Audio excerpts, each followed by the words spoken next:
حضرت ابن الجوزی رحمۃ اللہ علیہ فرماتے ہیں کہ ایک درویش تھے، حضرت ابو ہاشم ان کا نام تھا۔ کہتے ہیں بڑی مجبوری تھی، مجھے کہیں جانا تھا تو کشتی نہیں مل رہی تھی۔ اچانک ایک کشتی گزرنے لگی تو میں بھی سوار ہونے لگا تو ملاح نے مجھ سے کہا کہ یہ ایک صاحب بیٹھے ہیں، بڑے امیر ہیں، ساتھ ان کی کنیز ہے، انہوں نے مجھ سے بک کر لی ہے، ساری کی ساری کی عقیدہ سی سالم کرا لیا ٹانگا، وہ ساری کی ساری بک کر لی ہے تو میں تو کسی کو نہیں بٹھا سکتا۔ تو وہ جو صاحب بیٹھے تھے بڑے سیٹھ آدمی تھے، کہنے لگے میاں آپ کسی اور کشتی میں بیٹھو۔ جو ان کی کنیز تھی نا وہ کہنے لگی چہرے سے کوئی نیک آدمی لگتا ہے، چلو اتنی سواریوں کی جگہ ہے، کسی کونے خدرے میں بیٹھ جائے گا، ہمارا کیا جائے گا۔ کہا اچھا چلو آ جاؤ۔ کہتے میں کونے میں بیٹھ گیا، تھوڑا رستہ آگے گیا، انہوں نے کھانے کا سامان نکالا، مجھے بھی کھلایا، لیکن کھاتے کھاتے میری نظر پڑی تو اس میں تو شراب کے برتن بھی تھے معاذ۔ پھر اس شخص نے کھانا کھانے کے بعد اس کنیز سے کہا کہ مجھے معاذ اللہ گانا سناؤ۔ وہ گانے گانے لگی، یہ میری طرف متوجہ ہونے لگا، مجھے کہنے لگا سنو، میں نے کہا میں یہ نہیں سنتا۔ پھر میری طرف شراب بڑھائی، میں نے کہا میں نہیں پیتا۔ تو کہنے لگا تو کیا سنتا ہے، تو کیا سنتا ہے؟ تو کہنے لگے میں سناؤں کیا سنتا ہوں؟ کہا سنائیے۔ فرماتے میں نے قرآن پاک پڑھنا شروع کر دیا۔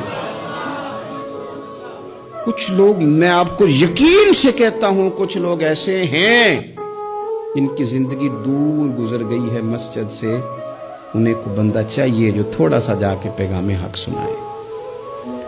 یعنی ان کو پتہ ہی نہیں ہے کہ دین میٹھا کتنا ہے، حسین کتنا ہے، قرآن میں چاشنی کتنی، سرکار کی تعریف کا، نعت خوانی کا رنگ کتنا شاندار ہے۔